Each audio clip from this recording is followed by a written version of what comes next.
I'd like to read an entry from a book, um, timely. It's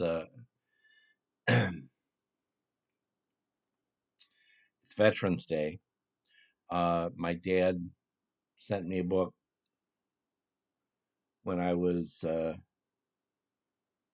21, a book he had handwritten for me, filled with stories, filled with thoughts he says he wanted to pass on from father to son.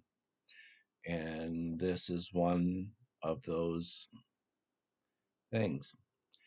My dad wrote this. He writes, for the week of November 9 to 15, how long a minute used to seem on Armistice Day at 11 o'clock. We stood together at the parts counter, the sales clerk and we listened to the boom of the cannon in the distance. We saw some heedless faces pass the window.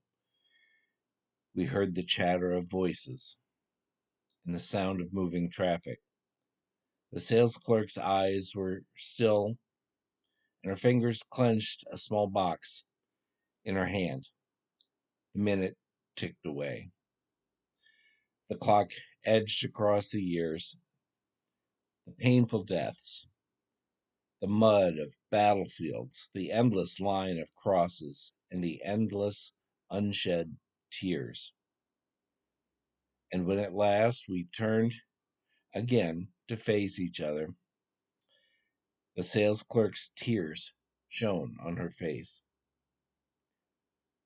My brother died in a war, she said, but people forget. Those people out there, they, they've forgotten. I went back out onto the street, and there was nothing changed. There were no trenches across the sidewalks. There were no wounds of war on the sun sleeked buildings. Across the river, the honor guard was gone, and the water was as it was before. It was awakening from an old nightmare, recovery from an old anguish. But if the sales clerk had not turned to face the east, if she had not stood quiet as the crosses, would I have taken a moment from my day, as we did on each November 11th in the schoolroom of my childhood? I don't know.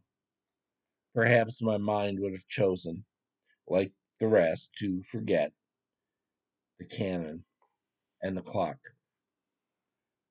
but my heart would have remembered the crosses.